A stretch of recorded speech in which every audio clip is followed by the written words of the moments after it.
মরহুম আল্লামা তৈয়বুর রহমান বড়বুইয়া সাহেবর ছেলে মৌলানা আবুল খয়ের মাহবুব বড়বুইয়া সাহেবর বাড়িতে কিয়া ফোন করছেন। ফোন করিয়া আপনার তো লাগে একটা বার্তা পাঠাইছেন আর আমার কইছেন ও বার্তাটা আপনার তোর কাছে পৌঁছাইবার লাগিয়া। প্রথমে তাই আপনার তোর শুক্রিয়া আদায় করছেন। দেশের বিভিন্ন জায়গাতে কিয়া তান লাগি দুয়ার মহফিল করা হয়েছে, দোয়া করা হয়েছে। এই দোয়া করার কারণে তাই কইছেন তাই অনেকটা সুস্থ হইয়া বর্তমানে বাড়িতে আইছেন। আর ডাক্তারের পরামর্শ হইল তাই মানুষের লোকে মিলামিশা করতা না, মানুষের লোকে দেখা সাক্ষাৎ করতা না, বেশি যত ফারণ কমাইয়া করতা। সঙ্গে একটা অনুরোধ ফাটাইছেন যে আপনারা তান বাড়িতে গিয়া বিল করতা না। অনেকে মানে হুজুরকে দেখার লাগিয়া তান বাড়িতে যাইতরা যোগাযোগ করার লাগিয়া। তো আমরাও অনুরোধ করি আর যে আপাতত কয়দিন আপনারা তানে অসুবিধা দিবা না, যেহেতু ডাক্তারের পরামর্শ। আর তান বাড়িতে গিয়ে কথাটা কইছেন যে দেশবাসী দোয়া করার কারণে তাই অনেকটা সুস্থ হয়েছে। আর আমি কথাটা কইতাম সেইয়ার দোয়া এমন এক জিনিস, যদি সে করার লাগে দোয়া করে তো এই দোয়াটা আল্লাহ কবুল করেন, কারণ এত নিজের লাগে করেন না, আর একজনের লাগে করেন। যখন দেশের বেশিরভাগ মানুষে একজন মানুষের লাগে দোয়া করেন তখন আল্লাহ খুশি হয়ে যায় আর আল্লাহ এই দোয়াটা কবুল করেন।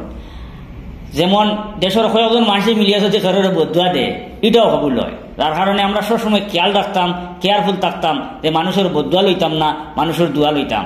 আমরা অনেক সময় কিতা করি, আমরা নিজের মতলবর লাগিয়া, নিজের ফায়দার লাগিয়া, এই দুনিয়ায় লুভ লালসাত ফড়িয়া, মানে দুনিয়াটারে খাওয়ার লাগিয়া অনেক সময় নিজে মানে বড় প্রমাণ করতে গিয়ে বিভিন্ন ধরনের বিভিন্ন ক্ষেত্রে আমরা কিতা করি, মানুষের কষ্ট দিলাই, কষ্ট দিয়ে মানুষের অভিশাপ লইলাই।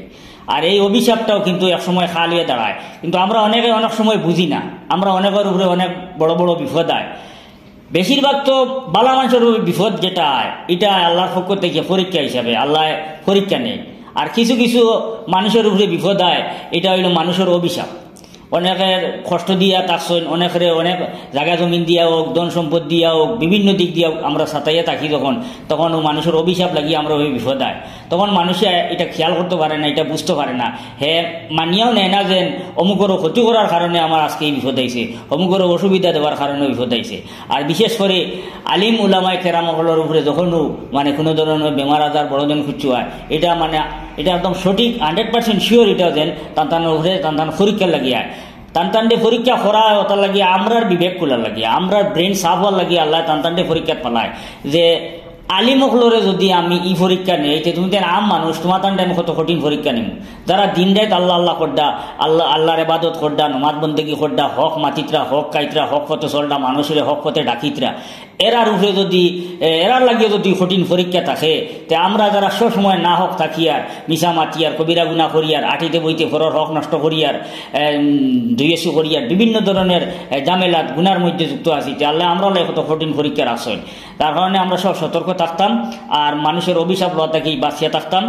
আর হুজুরের লাগিয়া দোয়া করতাম, হুজুর খুব সুস্থ আছেন, অনেকটা সুস্থ আছেন।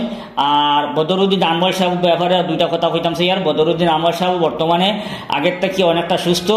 আর মানে আরাম করার লাগিয়ে 4 মাসের মতো তান্তে আরাম করার লাগে ডাক্তারের পরামর্শ দিয়েছেন। 4 মাস পরে তাই আবার সুস্থ হইয়া উঠিয়া আপনাদের লোকে যোগাযোগ করবা, দেশবাসীর লোকে যোগাযোগ করবা, আবার মানুষের খেদমতো তাই আইবা। অতটুকু মানে আমার কাছে বার্তা আইছে, যে যতটুকু আইছে আপনাদের লোকে শেয়ার করলাম। আর আপনারা দুইও জোরের লাগে দোয়া করবা। আরও যত আলিম উলামায়ে কেরামগল আছেন দেশে বিদেশে বিভিন্ন জায়গার, ভারতবর্ষের হোক পৃথিবীর বিভিন্ন জায়গার, প্রত্যেক আলিমগুলোর লাগে দোয়া করবা। আর যত বালা মানুষ আছেন যারা এই বাঁচিয়া থাকাটি সমাজের ফায়দা, প্রত্যেক বালা মানুষের লাগে আমরা দোয়া করতাম যাতে এরা এই বাঁচিয়া থাকিয়া আমরা সমাজের লাগে কিছু করেন বা এরা আমরা পথ প্রদর্শক হিসাবে আল্লাহ আরো কয়দিন এরা দুনিয়াতে রাখুক।